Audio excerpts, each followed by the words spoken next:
Assalamualaikum warahmatullahi wabarakatuh. Waalaikumsalam warahmatullahi wabarakatuh. Waalaikumsalam warahmatullahi wabarakatuh. Alhamdulillah, Alhamdulillah. Wassalatu wassalamu ala Rasulillah wa ala alihi wa ashabihi wa man tabi'ahum bi ihsanin ila yaumiddin wa ba'd. Ya ayyuhalladzina amanu taqullaha haqqa tuqatih wa la tamutunna illa wa antum muslimun.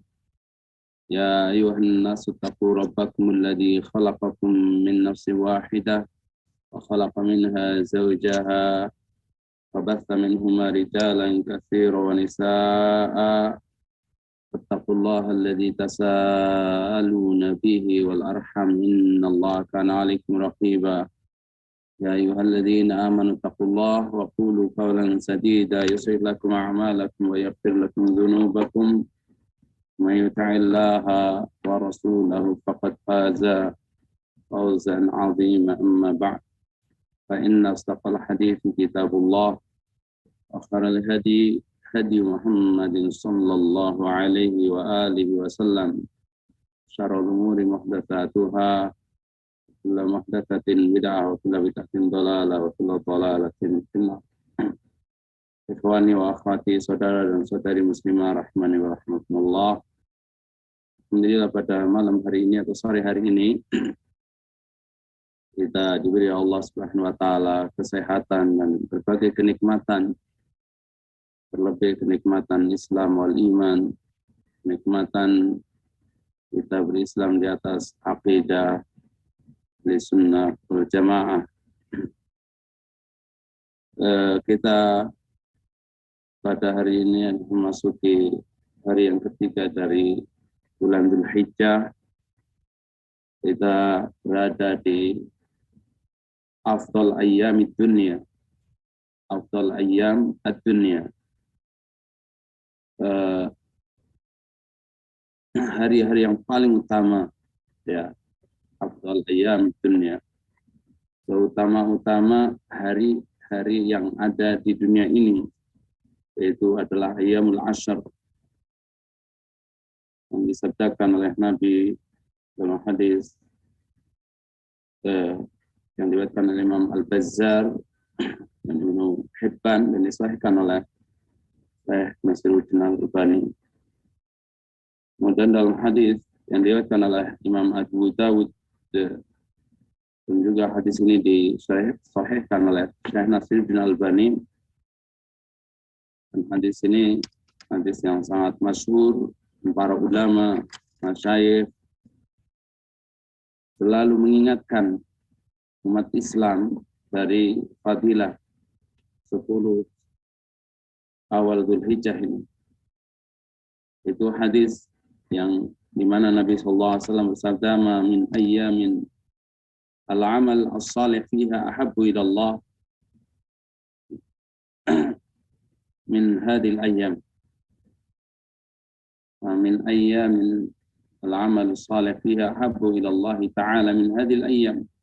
Tidaklah ada di antara bilangan hari di mana amal soleh, orang hamba beramal amalan soleh yang lebih dicintai oleh Allah Ta'ala dibandingkan di hari-hari ini, yakni ayyamul ashr. Kemudian para sahabat pun menanyakan, "Ya Rasulullah, wal jihad fi sabilillah." Ya Rasulullah, tidak pula jihad di jalan Allah. Nabi pun mengatakan, qal walal jihad fi sabilillah, tidak pula jihad di jalan Allah, illa rajulun kharaja bi nafsi wa mali falam yarji' min dzalika bi syai'. Kecuali seseorang yang ia keluar dengan jiwa raganya dan hartanya, lalu ia tidak kembali dari itu semuanya. Hadis ini menunjukkan bahwa al-amal as-salih, bahwasanya beramal di hari-hari 10 Dzulhijjah ini lebih utama daripada jihad dengan jiwa raganya. lebih utama daripada jihad dengan hartanya, bahkan lebih utama daripada jihad dengan jiwa dan hartanya.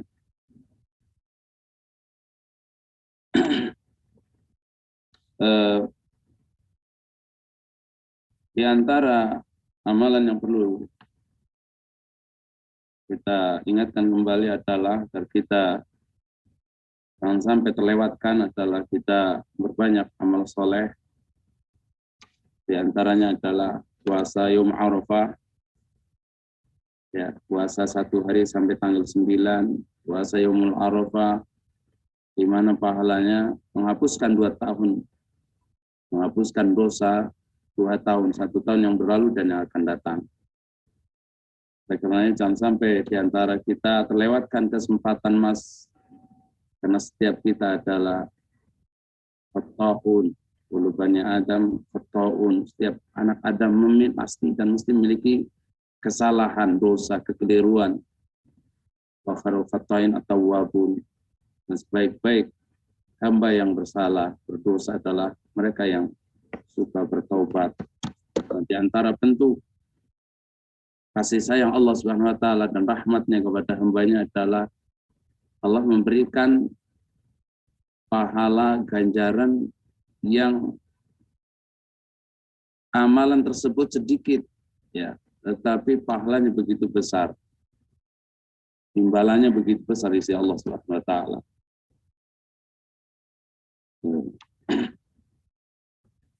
Kemudian di antara amalan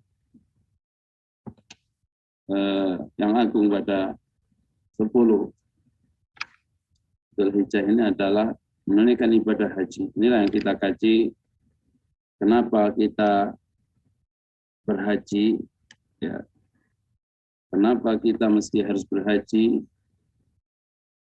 kenapa kita mesti melakukan rukun Islam yang kelima ini. Banyak motif atau niat atau tujuan manusia atau di antara kaum muslimin berhaji. Ya. Di antara mereka ada yang memang mencari popularitas dan dapat gelar jadi Pak Haji, Bu Haji. Ya. Tahu dari mana kita mereka, di antara mereka demikian? Karena ketika sepulang haji tidak dipanggil Pak Haji, Bu Haji, tidak mau jawab. Ya. Ketika menulis di KTP, menulis nama nggak ditambahin Pak Haji, Bu Haji, itu rasanya kurang sreg atau bahkan rasa sedih. Sudah berhaji tidak dipanggil Pak Haji. Ini adalah jelas niat yang keliru, tujuan yang keliru. Padahal kenapa kita berhaji? Ya, kenapa kita melaksanakan ibadah yang agung ini, rukun Islam yang kelima ini? Kita yakin bahwasanya kita melaksanakan ibadah haji karena kita menjalankan rukun Islam yang kelima. Dalam rangka menjalankan rukun Islam yang kelima, menjalankan perintah Allah Subhanahu wa taala, menjalankan kewajiban kita sebagai seorang muslim atau muslimah. Karena para ulama sepakat bahwasanya ibadah haji adalah rukun Islam yang kelima. Tidak sempurna Islam seorang hamba yang mukallaf illa bihi, seorang muslim yang telah mendapatkan beban syariat. Tidak sempurna Islam yang kecuali dengan melaksanakan rukun yang kelima ini.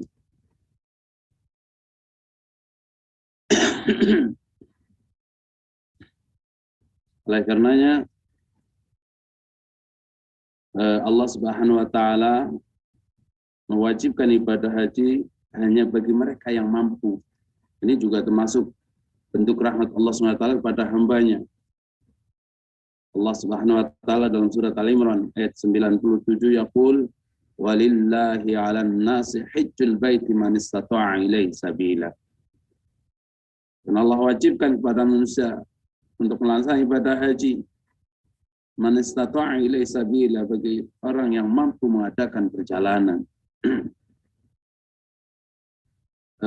Al-istita'ah, para ulama menjelaskan memiliki apa?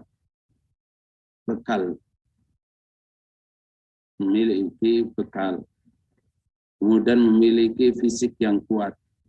Oleh karena ketika seorang memiliki bekal untuk berhaji, sementara fisiknya lemah, maka ia wajib mewakilkan ibadah hajinya. Kemudian Allah SWT berfirman, "Wa man kafara fa innallaha ghaniyun 'anil 'alamin." Barang siapa yang mengingkari kewajiban ini, sesungguhnya Allah Maha Kaya dari alam jagat raya ini.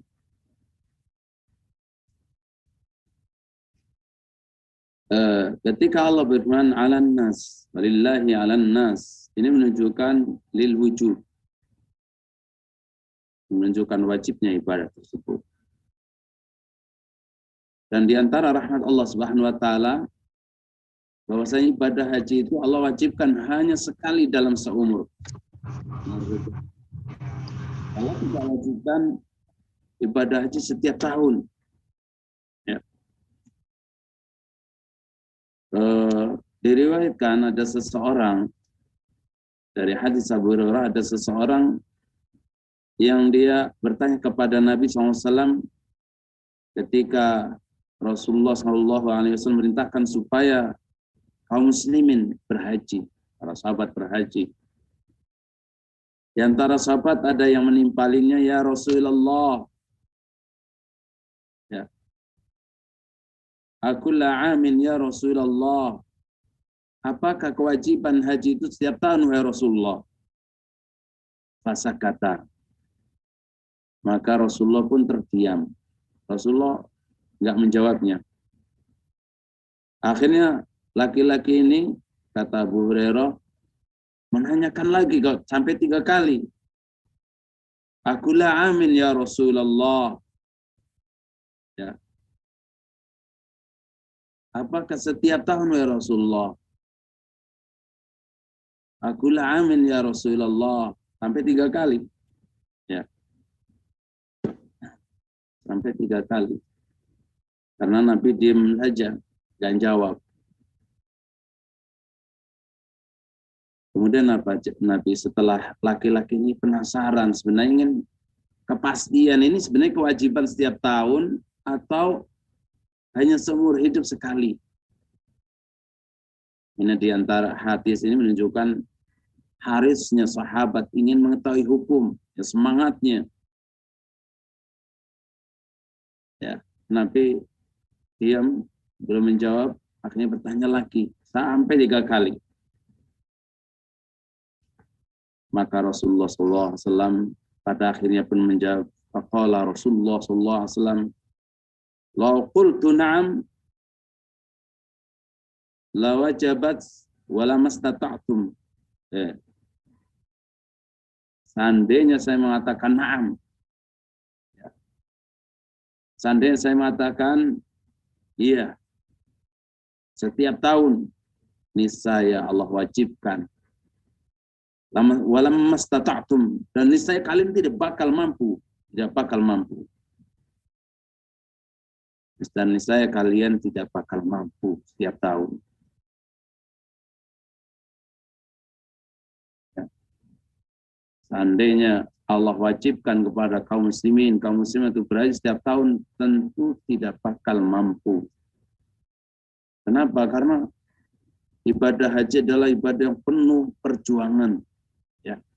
Bahkan di tahun ini, tahun 2022, 1443 ya, Hijriah, banyak di kalangan kaum muslimin yang secara materi, secara biaya, 300 juta itu sanggup membiayai untuk melaksanakan ibadah haji, mengeluarkan biaya untuk ibadah haji. Tapi di sana ada awaiq,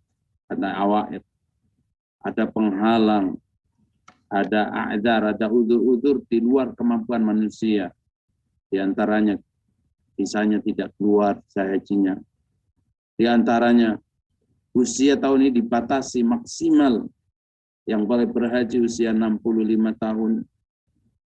Di antara mereka tiba-tiba menderita sakit, ya, dan lain sebagainya. Hawaik, banyak rintangan-rintangan.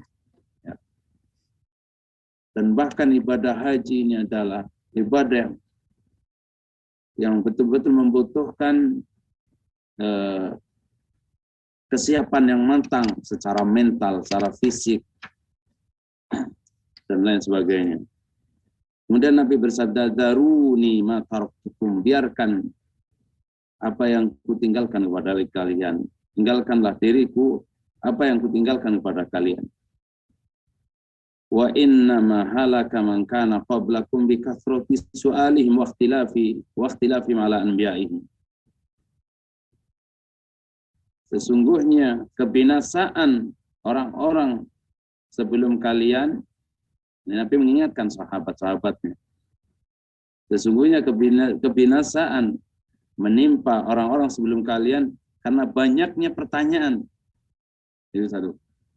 Bertanya yang tidak ada manfaatnya, ini menyebabkan kecelakaan, suatu kebinasaan. Kemudian penyebab yang kedua adalah waqtilafih ma'al anbiya'ihim, karena suka menyelisih para nabi umat-umat terdahulu, sehingga kebinasaan pun menimpa diri mereka.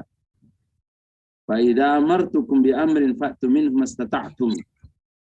Apabila kuperintahkan kepada kalian suatu perkara, kerjakanlah oleh kalian semampu kalian.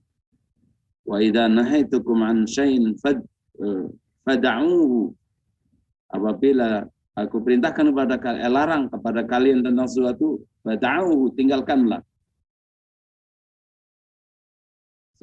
Saudara dan saudari muslimah rahimani wa rahimakumullah. Hal itu menunjukkan bahwa rahmat Allah SWT, bahwa ibadah haji pertama hanya untuk yang mampu secara keuangan, secara materi, dan juga mampu secara fisik. Jika secara fisik lemah atau sakit, memiliki penyakit menaun, ya tidak mungkin dia berhaji dengan fisiknya, maka dia bisa mewakilkan kepada orang yang pernah berhaji, ibadalin ibadah hajinya. Kemudian yang kedua, di antara rahmat Allah pada hambanya, bahwa ibadah haji hanya Allah wajibkan hanya seumur hidup sekali dalam seumur hidupnya, dan selebihnya adalah sunnah. Ikhwani wa akhwati rahimani wa rahimakumullah, kenapa sih kita mesti berhaji? Itu yang pertama. Kenapa pentingnya ibadah haji bagi seorang muslim? Karena ini perintah Allah Subhanahu wa taala. Ya, karena ini merupakan perintah Allah dan Rasulnya. Ketika kita diberi Allah kemampuan, harta, dan fisik, kemudian kita meremehkannya, maka kita akan menjadi orang yang bermaksiat kepada Allah SWT. Dan niscaya kita akan tersesat dengan kesesatan yang nyata. وَمَنْ يَعْصِ اللَّهَ وَرَسُولَهُ فَقَدْ ضَلَّ ضَلَالًا مُبِينًا. Barang siapa yang bermaksiat kepada Allah dan Rasulnya, sungguh dia telah sesat dengan kesesatan yang nyata. Baik, sejauh mana sih pentingnya kita mesti seorang muslim berhaji? Karena ibadah haji adalah ibadah yang paling utama, di antara amal yang paling utama. Pernah Rasulullah ditanya, ayul amali afdal? Ya Rasulullah, amalan apa sih yang paling utama? Qal imanun billahi wa rasulih. Yang pertama adalah iman pada Allah dan Rasulnya. Tsumma mada? Kemudian apa ya Rasulullah? Qal al-jihadu fi sabilillah. Yang kedua, jihad ya Allah. Berperang melawan musuh-musuh Islam. Tsumma mada? Dan sahabat bertanya lagi, kemudian apa lagi ya Rasulullah? Qal hajjun mabrur, yaitu haji yang mabrur. Di mana haji yang mabrur, laisa lahu jazaa'un illa jannah. Tidak ada balasannya kecuali surga.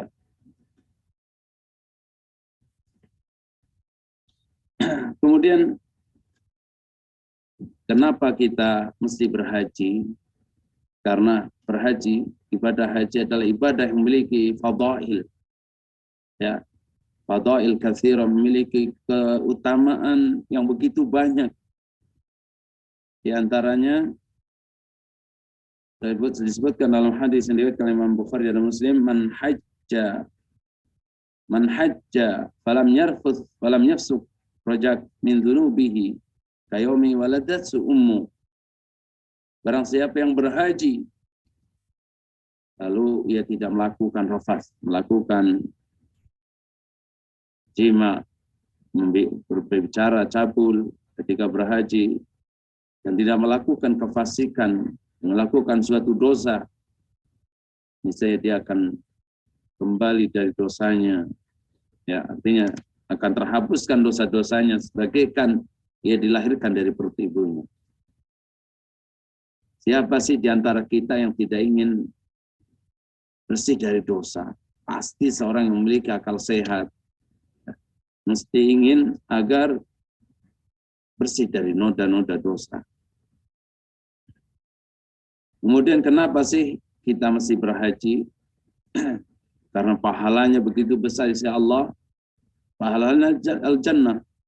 Wal hajjul mabrur laisa lahu jazaa'un illa al-jannah. Bagaimana disebutkan dalam hadis Bukhari dan Muslim. Bahkan di antara sahabat pun ya ada ketika masuk Islam dia memberikan syarat. Ya, dia mau masuk Islam tapi dengan syarat dosanya diampuni. Ya, agar dosa-dosa saya masa lalu diampuni ya Rasulullah.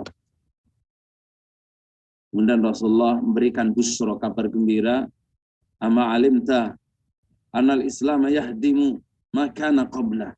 Tidaklah engkau tahu bahwasanya Islam itu menghapuskan dosa-dosa masa lalu. Makanya tidak perlu orang yang tadinya nggak pernah sholat, ya, kemudian masuk Islam, mengganti sholat sejak balik sampai waktu masuk Islam, tidak perlu. Ya, karena dosa-dosa masa lampau itu telah terhapuskan dengan sebab seseorang mengucapkan asyhadu alla ilaha illallah wa asyhadu anna Muhammadar Rasulullah. Ucapkan dua kalimat syahadat. Kemudian Nabi pun bersabda wa annal hijrata tahdimu ma kana qablaha. Dan bahwasanya hijrah juga menghapuskan dosa-dosa sebelumnya, sebelum berhijrah. Nah, pentingnya kita agar kita istiqamah, kita berhijrah dari lingkungan yang jelek menuju lingkungan yang baik. Kemudian Nabi juga bersabda wa annal hajja yahdimu ma kana qablaha. Dan bahwasanya berhaji juga menghapuskan dosa-dosa sebelum berhaji. Oleh karenanya ibunda kita Aisyah radhiyallahu anha, beliau sangat ngiri ya dengan kaum lelaki yang Allah dan Rasulnya perkenankan berjihad.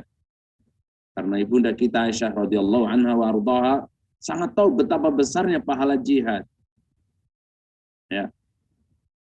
Sampai mengatakan ya Rasulullah narul jihada afdalul a'mal.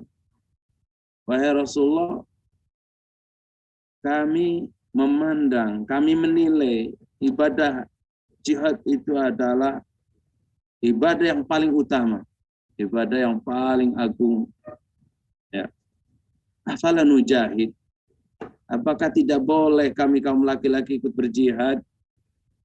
Apa jawaban Nabi? Faqal lakinna afdalal jihadi hajjun mabrur. Akan tetapi jihad yang paling utama adalah haji yang mabrur. Ya, haji yang mabrur. Hadis diriwayatkan oleh Imam Bukhari.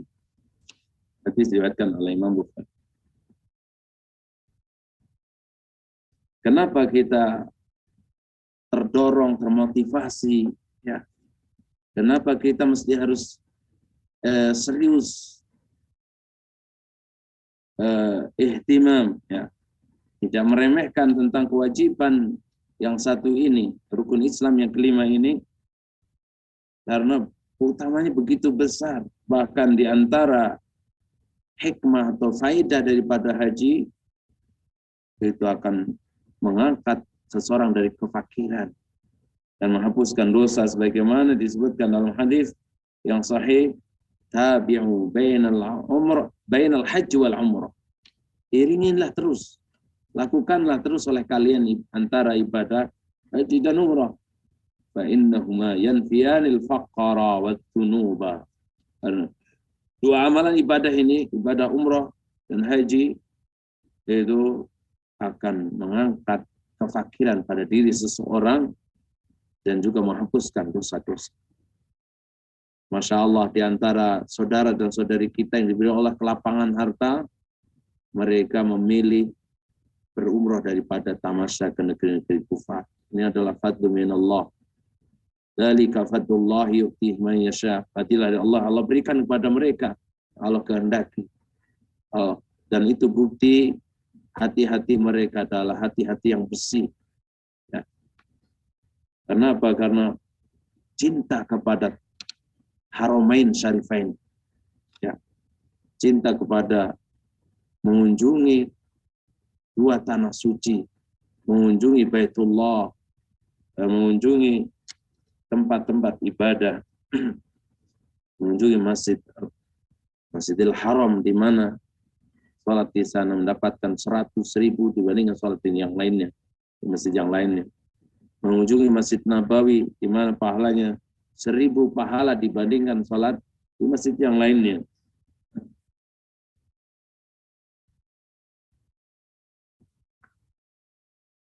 Ikhwani wa akhwati rahimanillah. Kenapa kita mesti lebih serius dan ihtimam untuk melaksanakan rukun Islam yang kelima ini? Karena ibadah haji ini memiliki fadail dan hikam wa fawaid yang begitu banyak, begitu besar di sisi Allah Subhanahu wa taala. Dan di antaranya adalah ketika seseorang berhaji,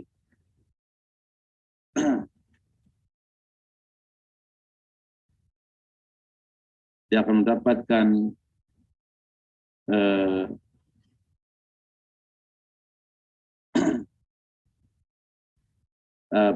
doa akan dikabulkan, ya, karena doa orang berhaji ini mustajab.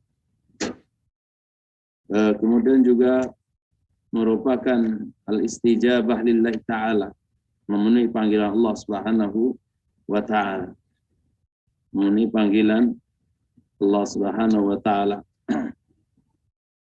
Ketika seseorang berhaji berarti ikmaluddin, dia telah menyempurnakan agamanya.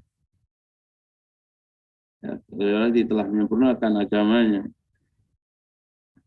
Ketika seorang berhaji berarti telah idharul ubudiyah lillah, menampakkan kedudukannya, beribadahnya kepada Allah Subhanahu wa taala semata. Ketika seorang berhaji berarti mengikuti tuntunan Nabi. Mengikuti tuntunan Nabi, di mana Allah wajibkan kepada kita untuk mengikutinya. Wa in tuti'uhu tahtadu. Seandainya kalian mengikuti Nabi, kalian niscaya mendapatkan petunjuk. Dan Allah juga memerintahkan kita agar Nabi kita dijadikan sebagai uswah, suri tauladan. Laqad kana lakum fi Rasulillahi uswatun hasanah. Sungguh bagi kalian pada diri Rasulullah SAW betul-betul terdapat suri tauladan yang baik. Oleh karenanya Allah menjamin umat Nabi SAW dengan jaminan surga bila umat Nabi SAW mengikuti Rasulnya, mengikuti Nabi kita Muhammad SAW. Oleh karena Nabi SAW dalam hadis Bukhari pernah bersabda, kullu ummati yadkhulunal jannah illa man aba. Semua umatku pasti dan mesti bakal masukin surga. Pasti masuk surga, kecuali orang yang enggak. Masa sih ada di antara umat Nabi yang enggan masuk surga? Ada. Ya. Mungkin dari lisannya dia meminta kepada Allah surga,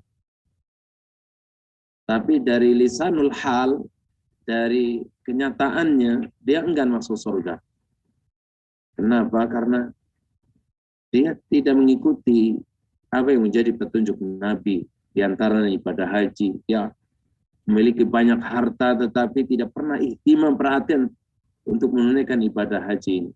Ya. Bahkan di antara hamba Allah telah diberi oleh Allah harta begitu banyak, ya, kendaraan mewah, rumah mewah, ya, harta melimpah, tetapi dia tidak perhatian terhadap rukun Islam yang kelima ini, yaitu ibadah haji.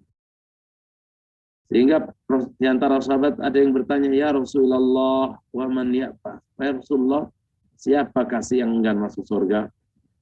Qal man ata'ani dakhalal jannah wa man 'asani faqad aba. Nabi bersabda, siapa yang mengikutiku, mengikuti tuntunanku, mengikuti ajaranku, mengikuti syariatku, dialah yang bakal masuk surga. Dan barang siapa yang bermaksiat kepadaku, niscaya dialah orang yang enggan masuk surga. Faqad aba, dialah orang yang enggan masuk surga. Oleh karenanya, bukti kita cinta kepada Allah dan Rasul-Nya adalah kita menjalankan apa yang Allah dan Rasul-Nya perintahkan. Apa yang Allah dan Rasul-Nya anjurkan. Dan bukti kita cinta kepada Rasulullah adalah kita mengikuti tuntunannya. Dan pahalanya adalah Allah akan kumpulkan kita bersama orang yang kita cintainya. Ya. Oleh karenanya, di antara sahabat ya pernah bertanya kepada Rasulullah, ya Rasulullah, mata sa'ah. Wahai Rasulullah, kapan sih hari kiamat terjadi? Nabi bertanya, mada a'tadtalah? Apa yang kau persiapkan untuk menyongsong datangnya hari kiamat? Kenapa engkau bertanya seperti itu? Yang kau siapkan itu apa? Maka sahabat ini mengatakan, ya Rasulullah, ghairu anni uhibbullah wa rasulah. Tidak ada persiapan sama sekali untuk menyongsong hari kiamat, melainkan modal saya yang cinta kepada Allah dan Rasul-Nya. Maka Nabi bersabda, almar'u ma'a man ahab. Dalam hadis muttafaqun alaih, Nabi bersabda, seseorang itu akan dikumpulkan bersama orang yang ia cintainya. Dalam riwayat lain, yuhsyarul mar'u ma'a man ahab. Seorang akan dikumpulkan bersama orang yang dicintainya, jadikan idola. Ikhwani wa akhwati rahimani wa rahimakumullah.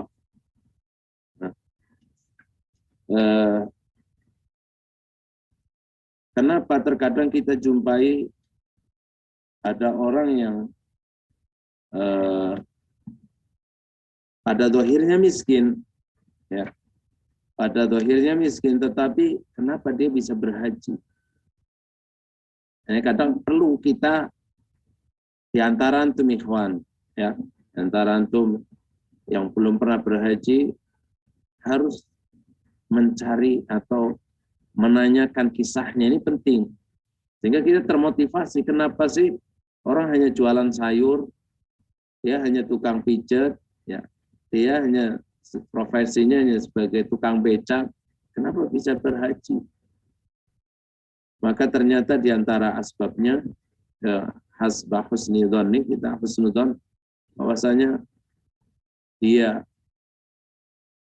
karena meyakini bahwasanya ibadah haji adalah memiliki fadail dan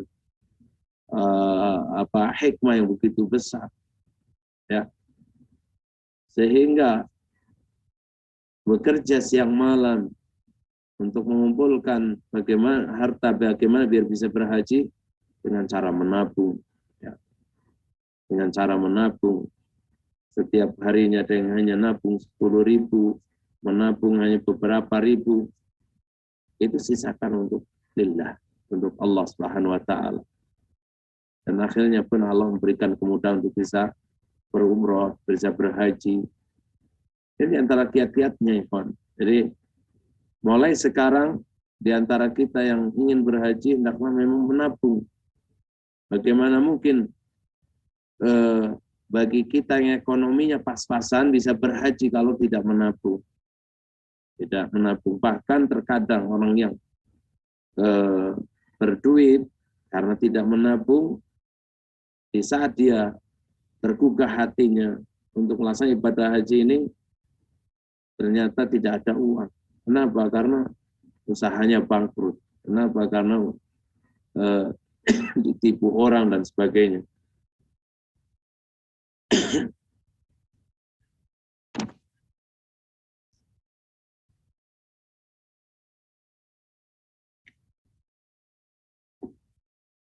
Ikhwani wa akhwati rahimani wa rahimakumullah.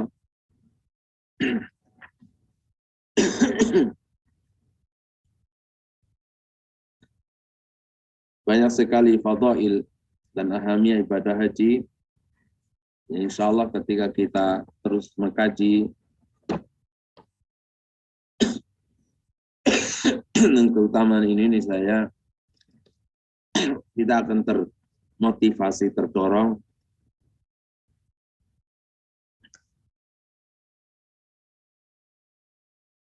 untuk melaksanakan rukun Islam yang kelima ini. Wallah a'lam bishawab, barangkali itu yang kita kaji pada kesempatan kali ini. Semoga Allah SWT memberikan kepada kita ilmu yang bermanfaat, kita terbuka hatinya untuk lebih ihtimam lagi untuk persiapkan diri bagi yang belum pernah berhaji untuk menyongsong atau menyambut panggilan Allah Subhanahu wa taala, karena haji merupakan panggilan Allah Subhanahu wa taala.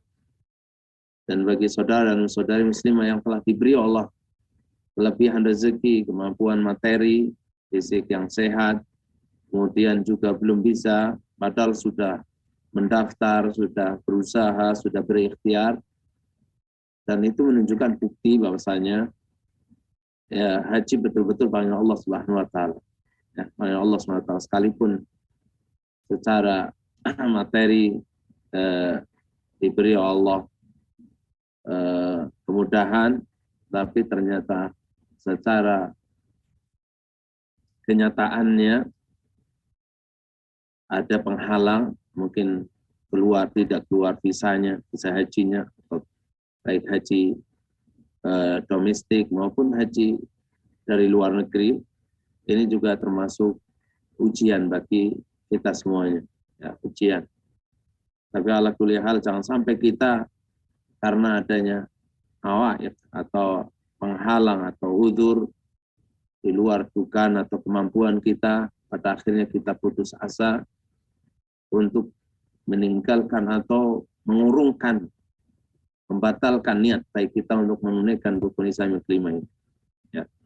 Karena kewajiban ibadah haji hanya seumur hidup sekali, jangan sampai kita remehkan. Wallahu a'lam bishawab. Subhanakallahumma wa bihamdika asyhadu an la ilaha illa anta astaghfiruka wa atubu ilaik. Sallallahu ala nabiyyina Muhammadin wa ala alihi wa sahbihi ajma'in. Assalamualaikum warahmatullahi wabarakatuh.